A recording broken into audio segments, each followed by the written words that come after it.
Oh, Iowa. Good old Iowa. Good old head coach in Kirk Ferentz. They're just going to be good. They're not going to be great. I'm not. I have far more faith. These two teams get compared a lot because they're literally polar opposites. I have far more faith in USC's defense making improvements than I do Iowa's offense making improvements. And guess what? They could wind up with the same record. This is going to sound very anti-Iowa. You may interpret it that way if you like. I'm just telling you, they're not a playoff team. Cade McNamara, he's fine. He's fine. Think about this. Cade McNamara, with that Michigan roster and that program under Jim Harbaugh, couldn't win a playoff game. J.J. McCarthy gets inserted, national championship. There's a gap between good quarterbacks in college football and Cade McNamara. He's fine. He's capable. I didn't overreact to the scrimmage stats, which were horrible. It just reminded me, oh yeah, that's right. Iowa plays really good defense. Iowa's going to play really good defense, and Iowa is not going to play great offense. Tim Lester comes in as the offensive coordinator. It can't be worse. It can't be worse, but do I expect a revolution on that side of the ball? No. Do they need it? Not necessarily. I still am going to be in believe it when I see it mode when it comes to Iowa. I don't buy it. Across the board, I do not buy it. That said, they are still going to be better than most teams in the Big Ten, as they have been for quite a while. So, how are they going to get to either 9-3 or 8-4? I'll tell you. Illinois State is who they begin with. That's a win, obviously. Duh. Plainly obvious there. Let me come back to the rivalry game and get through a couple more. Troy at home, I think that's a win. Ohio State, I think that's a loss. The two games that I've glossed over here, either one could be a win, either one could be a loss. I think Minnesota's fine. I don't think Minnesota's great, but that game is being played in Minnesota after they play Troy. Don't tell me that Minnesota can't win that football game. They absolutely can. I think between at Minnesota and later in the season, when they go at Maryland, I think Iowa is upset in one of those games. I do. Week 2 against Iowa State, I don't feel confident enough to make a pick yet. I have this as a toss-up, and guess what? Vegas does too. According to our friends at FanDuel, that spread is Iowa -2.5. They're at home. And that's -2.5. Now, this series has been dominated by Iowa, so I lean towards the Hawkeyes. I'm just not in the make-a-pick camp just yet because we're still in the month of August. I know the season starts tomorrow or today, depending on when you're listening to or watching this particular show, but I reserve the right with every team prediction to have one game as an outright toss-up going into the year. I think that is this game. I think Iowa State is a complete toss-up. You get the rivalry factor. I like Iowa State. I think Iowa is good. Iowa State's got the better offense. First to 20 points wins. Go look at the last 4 scores in this matchup. First to 20 points probably wins the game.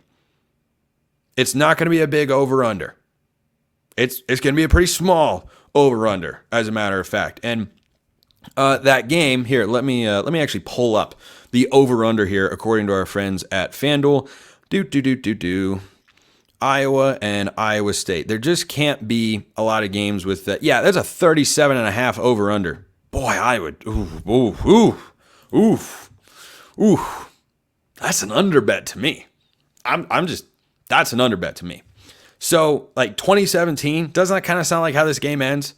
Or 23-16, 23-16 would be over. But 17-14, 17-13, like, feels like one of those kind of games because that's what it's been as of late. So I think that's a toss-up. And after the Minnesota game, where they will be at worst 2-2, at best 4-0, which means they probably come down 3-1. That'd be my guess. They go at Ohio State. I legitimately don't think they're going to score a point. Much like the Big Ten championship game a year ago, when I correctly predicted they would not score a point, would lose 27-0. Well, I was pretty darn close. So they're not going to score a point in Columbus. Ohio State's defense is going to blank them. They come back home. They play Washington. I think they win that game. Could lose it. I like Iowa more than Washington. A lot of turnover up in Seattle. I trust Kirk Ferentz at home. The Iowa faithful will be out in full support. And Washington will be fine this year.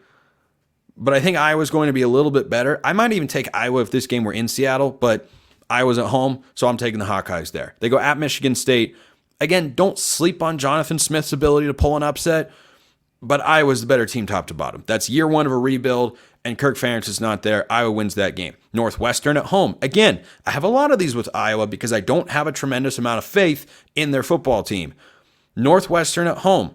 I'm picking Iowa to win. I don't think it's going to be pretty. Between Michigan State, Northwestern, and Washington, I will not be shocked, though going into the year, I think all three are wins. I'm not going to be shocked if one of those comes up a loss. I'd be surprised if 2 or 3 of them come up as a loss. That would be a disaster territory for Iowa, but that's not going to happen. But if they lose one of those, I won't be shocked, even though 2 of them are at home. Then they play Wisconsin. That's a game I think they lose at home. I like Wisconsin. Don't love them, but I like them. This is going to be a solid Wisconsin team. You might look at their win total and say, wait a minute, it's only 6.5. They're at best an 8-win team, at worst a 4 or 5-win team. That doesn't tell the whole story. Wisconsin has a really tough schedule. They've got to play Alabama. They've got to play Oregon at home. It's a tough slate. It's a tough slate for Wisconsin. I think they're a little bit better than their win total indicates.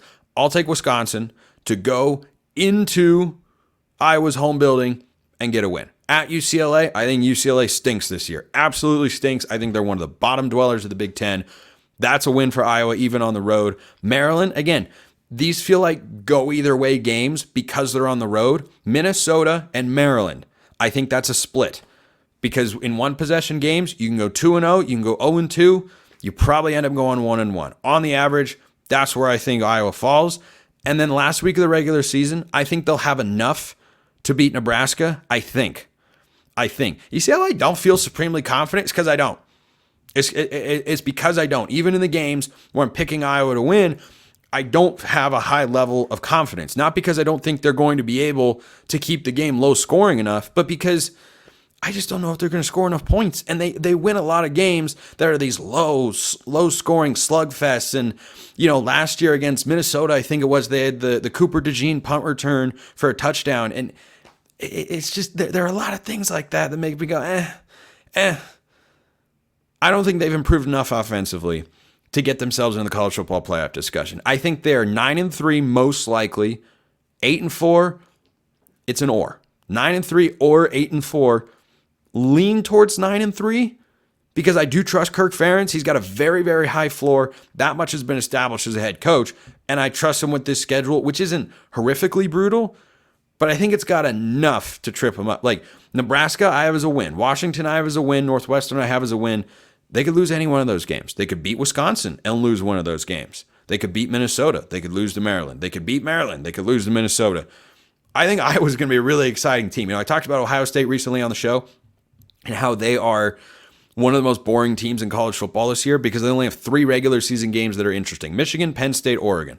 Those games are going to be electric. They're going to be great. Every other Ohio State game, snooze fest.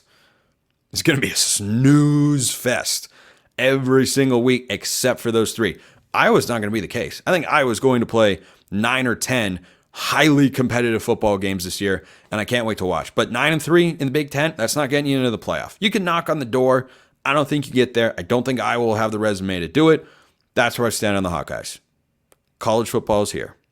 Enjoy the weekend. Talk to you soon.